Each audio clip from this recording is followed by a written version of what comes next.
اعوذ باللہ من الشیطان الرجیم بسم اللہ الرحمن الرحیم۔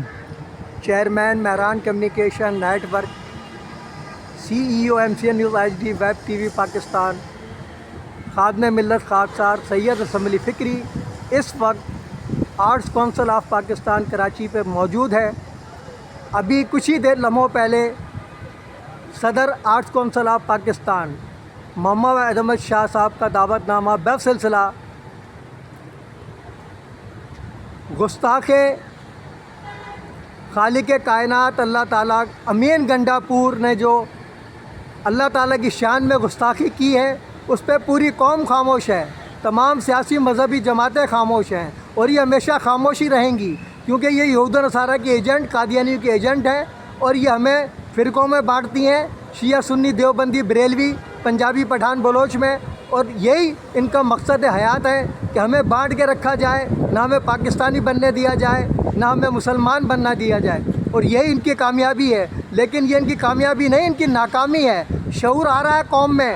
آپ نے دیکھ لیا بنگلہ دیش میں کیا ہوا، جس بنگلہ دیش کو ان لوگوں نے بدزن کیا تھا پاکستان سے، آج بنگلہ دیش میں نعرہ لگ رہا ہے کہ پاکستان سے رشتہ کیا، لا الہ الا اللہ۔ یہ کہتے تھے ہم نے دو قومی نظریے کو دفن کر دیا، اور دو قومی نظریہ اور مضبوط ہو گیا، اور انشاءاللہ جلدی آپ دیکھیں گے تحریک تکمیل پاکستان جو محمود علی صاحب نے بنائی تھی، اس کا وقت اب قریب آ چکا ہے۔ ظلم بڑھتا ہے تو مٹتا ہے۔ تو یہ گستاخی جو شخص نے کی، امین گنڈا پور نے، کہ عمران خان پہلے اور اللہ بعد میں، اس کو تو زندہ دفن کر دینا چاہیے تھا۔ لیکن بات یہ ہے کہ ہم سب یہود و نصارہ کے ایجنٹ ہیں، ان کا جو اشارہ ہوتا ہے اسی پہ سب کام ہوتا ہے پاکستان میں۔ تو اس نے گستاخی غلط نہیں کی، اسے معلوم ہے کہ یہ سب جب گستاخ رسول پر خاموش رہے۔ میجر ریٹائرڈ طاہر اقبال نے جو گستاخی کی تھی دوران الیکشن، قومی اسمبلی کا رکن الیکشن لڑا اس نے چکوال سے، اور کیا کہتا ہے، اللہ کے بعد نعوذ باللہ کوئی ہستی ہے تو میاں نواز شریف۔ تو سب نے تالیاں بجائی، ان کو پتہ ہی نہیں چلا کہ وہ کیا کہہ گیا۔ اس کے بعد جسٹس قاضی فائز عیسیٰ صاحب نے موقع سے فائدہ اٹھایا کہ پوری قوم الیکشن میں مدہوش ہے، اسلام آباد جانے کے چکر میں لگی ہوئی ہے، یہ بہترین موقع ہے قادیانی کو رہا کرنے کا۔ تو جسٹس قاضی فائز عیسیٰ نے بھی موقع سے فائدہ اٹھایا اور تحریف قرآن کیس میں قادیانی کو فوراً رہا کیا۔ اب یہ چیخ رہے ہیں کہ صاحب غلط فیصلہ تھا، تو بھائی اس وقت نکلتے نا اسلم علی کی طرح۔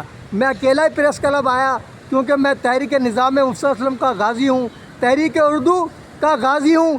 اردو کا جنازہ ہے، ذرا دھوم سے نکلے۔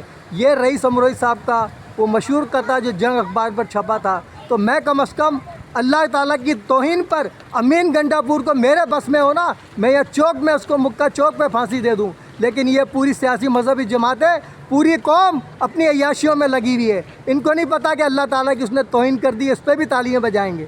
تو میں بڑا دکھی ہوں، میرا دل خون کے آنسو ہوتا ہے جب کوئی ختم نبوت کے خلاف بات کرتا ہے۔ ابھی بھی آرٹس کونسل میں ایک صاحب بیٹھے ہیں جنہوں نے بال دھوپ میں سفید کیے ہیں، وہ بدتمیزی پر اتر آئے۔ ابے بھائی، اگر تمہیں اللہ کی شان میں باتیں اچھی نہیں لگ رہی تو خاموش رہو، بکواس تو نہیں کرو نا۔ ابھی انہوں نے بکواس کی ہے، مجھے کہتے ہیں دفعہ ہو جائے سے ان کے باپ کا آرٹس کونسل ہے۔ ان کو کیا معلوم کہ ہم کون ہیں؟ ہم ڈرنے والے نہ جھکنے والے نہ بکنے والے۔ یہ سارے بے غیرت یہاں آ کے بیٹھ جاتے ہیں، ان کو گھر میں کوئی پوچھتا نہیں ہے، گھر میں کوئی سنتا نہیں ہے، یہاں کے لوگوں کو اپنے دکھڑے سناتے ہیں۔ اور ابھی اللہ کے بارے میں بات ہو رہی ہے، شرم نہیں ہے اس بے غیرت کو کہ کم سے کم جو ہے اللہ کا ہی خیال کر لے، ہمارا نہ کرے بزرگی کا۔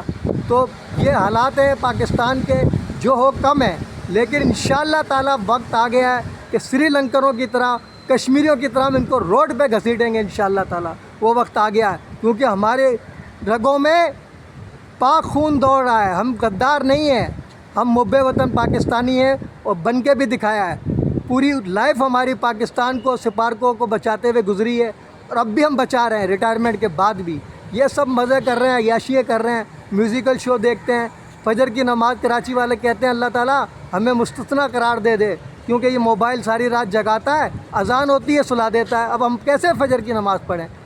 تو نہ ہمارے چہرے پہ نور آئے گا، نہ روزی میں برکت آئے گی۔ یہ اللہ کا فرمان ہے کہ فجر کی نماز پڑھو تو چہرے پہ نور بھی آئے گا، روزی میں برکت آئے گی۔ کراچی والے کہتے ہیں اللہ تعالیٰ ہمیں مستثنا قرار دے دے، تو غفور رحیم ہے۔ تو یہ صورتحال ہے۔ انشاءاللہ تعالیٰ کل جو ہم نے اناؤنس کیا ہے کہ کہ کل کراچی پریس کلب پر شام 4 بجے 11 اگست بروز اتوار امین گنڈاپور کے بیان کی جو اللہ کی شان میں گستاخی کی ہے اس پر بھرپور مذمت کی جائے گی۔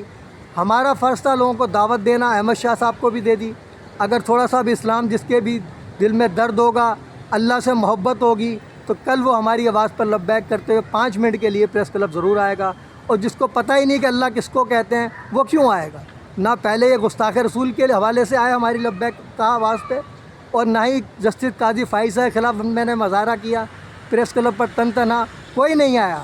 لیکن اس پہ اگر اللہ کے لیے بھی نہ نکلے تو بتاؤ کہ ہم مسلمان کہلانے کے مستحق ہیں کہ اللہ کی شان میں گستاخی ہو گئی اور ہم عیاشیاں کر رہے ہیں بیٹھ کے اسی شہر قائد کراچی میں، برگر بھی کھا رہے ہیں، سب عیاشیاں کر رہے ہیں، جوئے بھی کھیل رہے ہیں۔ تو اللہ تعالیٰ ان سب کو ہدایت دے۔ اس کے ساتھ ہی میں آپ لوگوں سے اجازت چاہتا ہوں۔ ان نعروں جنا کیب قومی یکجہتی کا نشان، جیوے جیوے پاکستان، نو جنا کیب نو انٹری مزار قائد، اگر ہم غدار وطن ہوتے تو آج سردار وطن ہوتے، افواج پاکستان زندہ باد، پاکستان پائندہ آباد۔ اس شعر میں تو اکیلا ہی چلا تھا جانب منزل، مگر لوگ ملتے گئے کارواں بنتا گیا کے ساتھ۔ اجازت چاہتا ہوں، اللہ حافظ۔ اب تک کے لیے اتنا ہی کافی، ملتے ہیں پھر وقفے کے بعد۔ باخبر رہنے کے لیے دیکھتے رہیے وقوع سے خبر تک، ظلم کے خلاف مظلوموں کے ساتھ، اساس پاکستان کا نگہبان، نڈر بے باک حق پرست صحافت کا لمبردار، MCN news IHD vibe TV Pakistan.